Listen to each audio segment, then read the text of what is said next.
Afternoon, ladies and gentlemen. It's the 29th of December 2022 and I thought I should upload another video. It's getting very difficult to put these videos together purely because if you're aware of how freedom of speech is under attack here in the UK, then you would understand how it's being made very difficult for you to be able to speak openly about your view on things going on in the world today, or going on in England, at least here in the UK. That some of you, like me, must come from sort of my era. I mean, I'm born in UK 1977, so I'm sure there must be people with my generation that must question exactly what is going on in our country here in the UK. Just looking around at people trying to create content which is not the kind of mindless, silly kind of entertaining content which is out there, because that's endless, but people trying to create content which is trying to bring people up to speed on actually what's happening around them. They're finding it more and more difficult. I can see they're finding it more and more difficult, and everybody's in fear of having their channel cancelled, or in fear of being, cancelled one way or another, shut down one way or another, or labelled one way or another, something that's not socially a positive thing. Yeah, I just wanted to carry on a bit more with this Andrew Bridgen situation. There's a post that was in the Daily Mail yesterday, and it's saying that the British Heart Foundation dismisses these claims that they're hiding this data that could that the vaccines are causing damage to people's hearts. Right? So they're saying now that that's dismissed.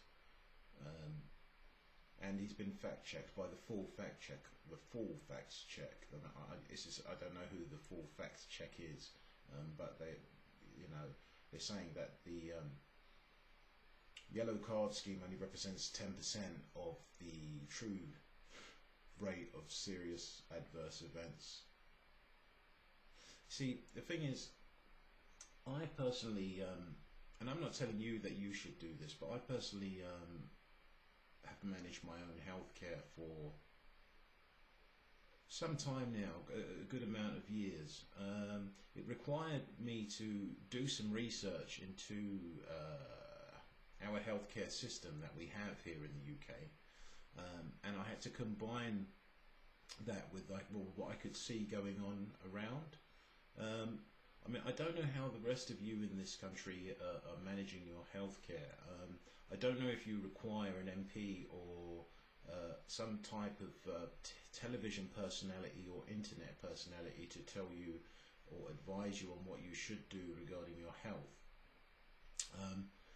But I do really feel sorry for people who just want confirmation that the decision that they made was the right one. And especially in these unprecedented times where, these people who make these claims are all fact-checked, and they're cancelled and shut down. However, we have experts that can't really put their finger on why we have this epidemic of sudden deaths, sudden adult death syndrome, which is now also affecting small children, young children. And I don't know why.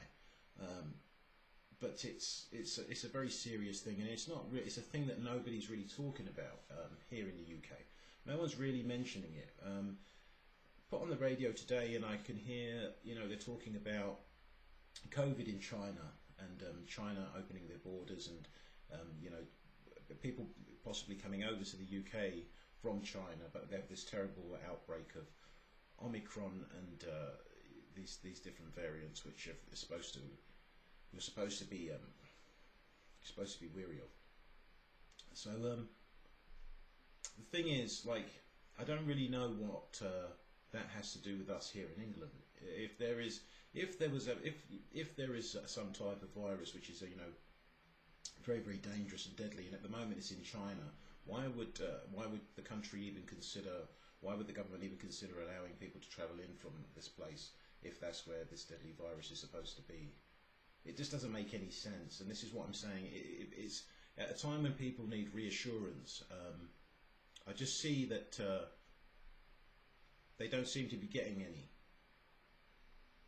They don't seem to be getting any. I just see a lot of stuff just tends to be dragging on, and it's almost like instead of trying to get to the point and give the information that the people need, you're trying to get them to understand that if you try to speak out and find out the truth, then you will be cancelled or shut down or sent to prison, or something to that extreme.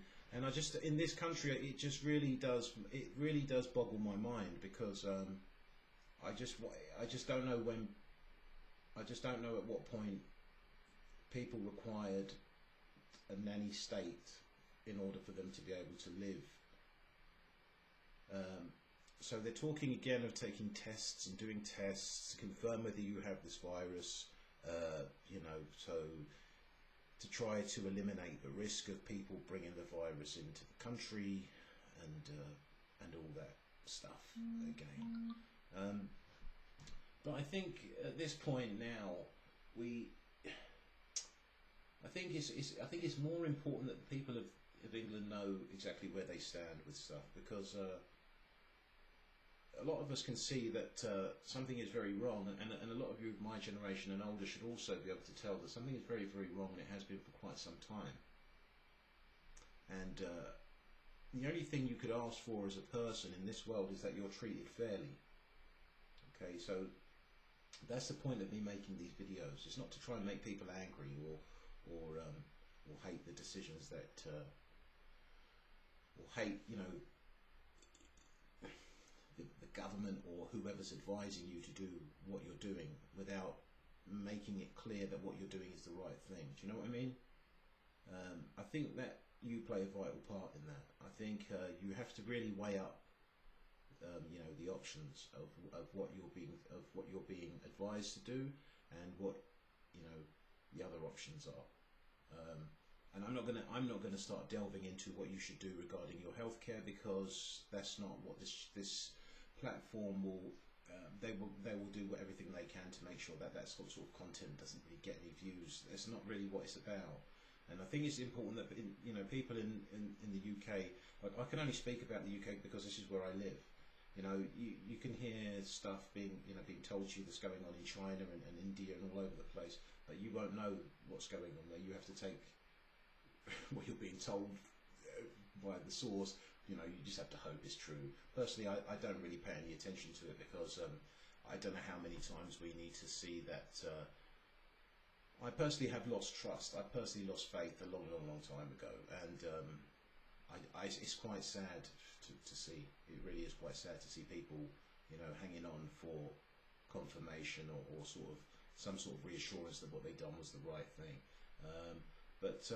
Yeah, onwards and upwards, and you know, we must stay strong, and I think we need to speak up a bit more, because I think this whole idea of shutting people down is a way of trying to, it's another form of fear and trying to make people scared to speak. And I think it's important that we speak about this, and I think it's important that we get back to having an open society. All the smoke and mirrors and stuff like that, I think, is a thing of the past. And I think it would be a positive move if we were to put things out in the open and start to make progress in the right direction. Because it's almost like, you know, if we keep following this narrative, it's almost like you're going to take 2 steps forward and 10 steps back.